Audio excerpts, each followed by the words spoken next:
आज हमारे सामने सादिकाबाद के बारे में कुछ बहुत दिलचस्प मवाद है। जी। और सवाल ये है कि कोई जगह मतलब एक इंसानी जिंदगी के अरसे में नक्शे पर एक छोटे से नुक्ते से 2.25 लाख की आबादी वाला शहर में कैसे बदल जाती है। ये सिर्फ तरक्की की कहानी नहीं लगती, ये तो एक समाजी धमाके की दास्तान है। बिल्कुल। तो आज जो हमारे पास मालूमात हैं, इनकी मदद से सादिकाबाद की इसी तेज रफ्तार तब्दीली को समझने की कोशिश करेंगे। बिल्कुल, और ये मवाद हमें सिर्फ आदात शुमार नहीं देता, ये कहानी के टुकड़े देता है। सही। और हमारा काम है कि इन टुकड़ों को जोड़कर एक तस्वीर बनाए। ये समझना कि जुग्राफिया, तारीख और लोगों की नक्लो मकानी, इन सब ने मिलकर इस शहर की वो शनाख्त कैसे बनाई जो आज हम देखते हैं। तो आइए इस कहानी का पहला बाब खोलते हैं, और वो है इसका महल्ले वकूह। जी। ये रहीम यार खान जिले में है, पंजाब और सिंध के बिल्कुल संगम पर। तो ये सिर्फ एक इंतजामी सरहद नहीं हुई, ये तो दो बड़ी सकाफतों की, जबानों की एक एक तरह की टेक्टोनिक प्लेट है। बिल्कुल सही कहा आपने। टेक्टोनिक प्लेट, इसका मतलब बहुत गहरा है।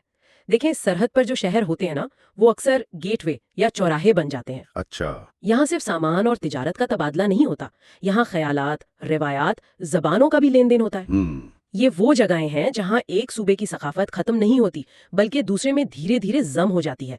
सादिकाबाद का इस मुकाम पर होना ही इसकी पूरी कहानी का मरकजी नुक्ता है। और इसी कहानी में एक दिलचस्प मोड़ इसके नाम में भी है। अच्छा। इसका नाम रियासत बहावलपुर के नवाब सादिक मोहम्मद खान पंजुम के नाम पर है, जो एक पुरानी शाही विरासत की तरफ इशारा करता है। जी। लेकिन हमारे जराए बताते हैं कि इसे तहसील का दर्जा 1948 में मिला। तो ये एक तजाद सा नहीं लगता? एक पुराना नाम और एक बिल्कुल नया शहर। ये एक बेहतरीन नुक्ता है, और ये तजाद जो है ना, दरअसल इस खित्ते की तारीख का खुलासा है। कैसे? देखिए, नाम इसकी जड़ों को साबिक रियासत बहावलपुर से जोड़ता है, एक सदियों पुरानी विरासत। लेकिन 1948 में इसकी जदीद बुनियाद वो पाकिस्तान की अपनी पैदाइश के साथ जुड़ी हुई है। सही। तो ये ऐसा है जैसे पुरानी जमीन पर एक नया पौधा लगाया गया हो। इसने शहर को एक दोहरी शनाख्त दी है, एक तारीखी और एक जदीद। और शायद इसी जदीद शिनाख्त को मजबूत करने के लिए वो कुछ ऐसा करते हैं जो मैंने पहले कभी नहीं सुना। वो क्या? जराए बताते हैं कि सादिकाबाद हर साल 18 नवंबर को अपनी सालगिरह मनाता है। अच्छा, एक शहर की सालगिरह? जी, ये तो बहुत ही गैर मामूली बात है। क्या जराए में इसकी कोई वजह बताई गई है कि ये रवायत क्यों शुरू हुई? नहीं, तफसीलात तो नहीं है, लेकिन हम अंदाजा लगा सकते हैं। देखिए, ज्यादातर शहर सदियों में आहिस्ता आहिस्ता बढ़ते हैं, उनकी कोई एक तारीख पैदाइश नहीं होती। सही। लेकिन सादिकाबाद का एक वाज़ेह नुक्ता आगाज है 1948। तो ये सालगिरह मनाना शायद उसके बानियों का एक शऊरी फैसला था, ताकि शुरू से ही एक मुश्तरका शनाख्त और कम्युनिटी का एहसास पैदा किया जा सके। मतलब ये कहने का एक तरीका था कि हम सब मिलकर इस नए शहर को बना रहे हैं। बिल्कुल, ये उसे सिर्फ एक इंतजामी यूनिट से बढ़कर एक घर बनाता है। ये एक दिलचस्प जाविया है। लेकिन मैं ये भी सोच रहा हूँ कि क्या एक मखसूस सालगिरह मनाने से इस इलाके की 1948 से पहले की जो गहरी तारीख है वो नजरअंदाज होने का खतरा तो नहीं? ये एक बहुत अहम सवाल है, और बिल्कुल ये खतरा मौजूद हो सकता है। ये इस बात पर मुनहसर है कि तारीख को याद कैसे रखा जाता है। अगर सालगिरह को सिर्फ जदीद शहर की तामीर का जश्न समझा जाए तो शायद पुरानी तारीख पसे मंजर में चली जाए, लेकिन अगर इसे इस विरासत को तस्लीम करने का मौका बनाया जाए तो ये दोनों शनाख्तों को जोड़ सकता है। सही। बहरहाल ये छोटी सी रिवायत इस शहर की इनफरादियत को तो जाहिर करती है।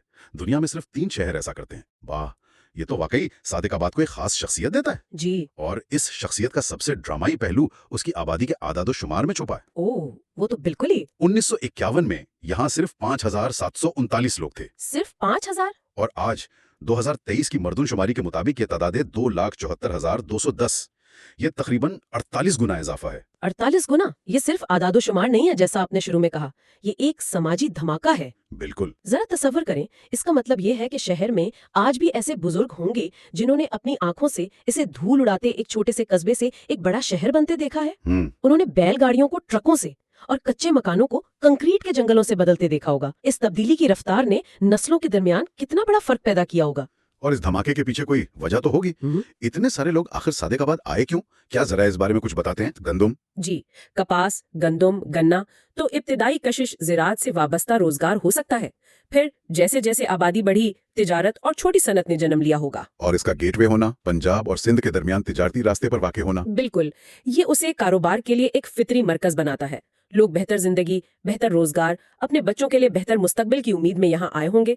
ये हजारों खानदानों की इनफिरादी कहानियों का मजमुआ है। लेकिन इस तरह की तेज रफ्तार, तकरीबन बेकाबू तरक्की की एक कीमत भी तो होती है। यकीनन। जब एक शहर अपनी गुंजाइश से 48 गुना बढ़ जाए तो उसके इंफ्रास्ट्रक्चर, वसाइल और समाजी ताने बाने पर नाकाबिले यकीन दबाव पड़ता होगा। यकीनन, ये तरक्की दो धारी तलवार है। एक तरफ मुआशी खुशहाली है तो दूसरी तरफ शहरी मंसूबा बंदी के लिए बहुत बड़े चैलेंजेस हैं। जैसे साफ पानी, نکاسی آب، رہائش، اسکول، ہسپتال، ہر چیز کی طلب رسد سے کہیں زیادہ بڑھ جاتی ہے۔ شہر کے پرانے حصے نئی آبادی کے بوجھ تلے دب جاتے ہیں اور چاروں طرف بے ہنگم بستیاں پھیلنا شروع ہو جاتی ہیں۔ اور شاید اسی تلخ حقیقت کی طرف ہمارے ذرائع میں ایک چھوٹا سا اشارہ ملتا ہے۔ کس طرف؟ وہاں صادق آباد کشتی ڈوبنے کے ایک واقعہ کا ذکر ہے۔ جی جب کوئی شہر اتنی تیزی سے بڑھتا ہے تو کیا حفاظت اور منصوبہ بندی جیسی چیزیں قربان ہو جاتی ہیں؟ یہ سوچنے پر مجبور ہوتا ہے کہ کیا اس طرح کے المناک واقعات اسی دباؤ کا نتیجہ ہے؟ یہ ایک بہت تکلیف دہ لیکن اہم تعلق ہے۔ جب آبادی کا دباؤ بڑھتا ہے تو لوگ اکثر غیر محفوظ ذرائع آمد و رفت یا رہائش اختیار کرنے پر مجبور ہو جاتے ہیں، چاہے وہ دریا پار کرنے کے لیے گنجائش سے زیادہ بھری ہوئی کشتی ہو یا کوئی غیر محفوظ عمارت؟ بالکل۔ ترقی کی بڑی اور چمکدار کہانی میں اکثر یہ انسانی قیمت چھپ جاتی ہے۔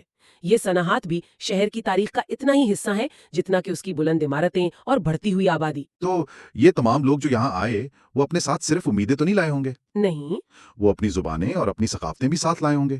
اس سے تو شہر کا پورا سماجی منظرنامہ ہی بدل گیا ہوگا۔ بالکل، اور یہ ہمیں آبادیاتی اعداد و شمار کے بعد سب سے دلچسپ حصے کی طرف لاتا ہے، زبانوں کا تنوع۔ صحیح۔ ہمارے پاس جو 2023 کی مردم شماری کی تفصیلات ہیں وہ صادق آباد تحصیل کی زبانوں کی ایک بہت رنگین تصویر پیش کرتی ہیں۔ اعداد و شمار واقعی حیران کن ہے۔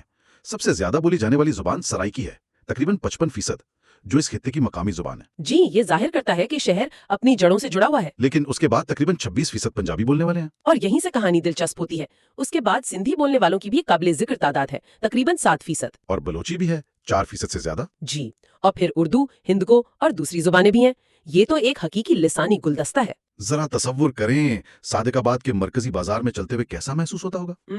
صرف 100 فٹ کے فاصلے میں آپ کو سرائکی میں سودے بازی، ایک دکاندار کو پنجابی میں ہدایات دیتے ہوئے اور شاید ایک خاندان کو سندھی میں بات چیت کرتے ہوئے سننے کا موقع مل سکتا ہے۔ یہی اس شہر کی روح ہے، یہ لسانی مرکب اس کے جغرافیائی محلِ وقوع کا بلا راست ثبوت ہے۔ جی، سرائکی اور پنجابی اس کے پنجاب میں ہونے کی گواہی دیتے ہیں۔ سندھی کی موجودگی سندھ سے اس کی قربت کا اعلان کرتی ہے، اور بلوچی بولنے والے بلوچستان سے اس کے تعلق کو ظاہر کرتے ہیں۔ تو یہ واقعی ایک ثقافتی چوراہا ہے جہاں جنوبی پنجاب، بالائی سندھ اور مشرقی بلوچستان کے ثقافتی دھارے آ کر ملتے ہیں۔ بالکل۔ لیکن اس تنوع کے سماجی مضمرات کیا ہیں؟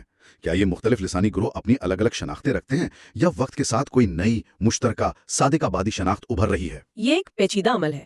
عام طور پر ایسے ماحول میں اردو جیسی ایک مشترکہ زبان رابطے کا ذریعہ بن جاتی ہے، خاص طور پر بازاروں اور دفاتر میں۔ صحیح، ایک لنک لینگویج۔ جی، لیکن لوگ اپنے گھروں اور اپنی کمیونٹیز میں اپنی مادری زبان اور ثقافت کو مضبوطی سے تھامے رکھتے ہیں، اور اس سے شہر کی ثقافت بہت امیر ہو جاتی ہے۔ تو اگر ہم ان تمام دھاگوں کو ایک ساتھ بنیں، اس کا اسٹریٹجک محل وقوع، اس کی جدید تاریخ، اس کی دھماکہ خیز آبادی اور اس کا ناقابل یقینی لسانی تنوع، تو صادق آباد کی ایک بہت ہی پیچیدہ اور متحرک تصویر ابھرتی ہے۔ بالکل، یہ ایک ایسے شہر کی کہانی ہے جو ماضی اور حال کا سنگم ہے۔ اس کا نام اسے ریاست بہاولپور کی وراثت سے جوڑتا ہے، لیکن اس کی آبادیاتی ساخت اور ترقی کی رفتار اسے جدید پاکستان کی حقیقت سے جوڑتی ہے۔ تو آج کے اس جائزے سے جو مرکزی خیال ابھرتا ہے وہ یہ ہے کہ صادق آباد صرف ایک شہر نہیں، جی، بلکہ پنجاب اور سندھ کے سنگم پر پاکستان کی سماجی اور معاشی تبدیلیوں کی ایک زندہ تجربہ گاہ ہے۔ اس کا نام ایک شاہی ماضی کی یاد دلاتا ہے، آبادی میں 48 گنا اضافہ اس کی اقتصادی کشش کا ثبوت ہے، اور اس کی سڑکوں پر گونجتی سرائکی، پنجابی، سندھی اور بلوچی، یہ سب اس کے ثقافتی چوراہا ہونے کی علامت ہے۔ بالکل، یہ تمام پہلو مل کر ایک متحرک تصویر بناتے ہیں۔ لیکن یہ ہمیں ایک آخری گہرے سوال پر چھوڑ جاتا ہے۔ ذرائع نے ہمیں کیا ہے یہ بتا دیا، اعداد و شمار، زبانیں، تاریخ، لیکن اصل انکہی کہانی کیسے میں چھپی ہے؟ ایک کمیونٹی نے اپنی آبادی میں 48 گنا اضافے کو بغیر ٹوٹے کیسے جذب کیا؟ وہ کون سے غیر تحریری اصول اور سماجی معاہدے ہیں جو صادق آباد جیسے شہر کو جوڑ کر رکھتے ہیں؟ وہ کون سی قربانیاں اور کامیابیاں ہیں جو سرکاری اعداد و شمار میں درج نہیں ہے؟ اصل کہانی وہ ڈیٹا کے ان کالموں کے درمیان خالی جگہوں میں پوشیدہ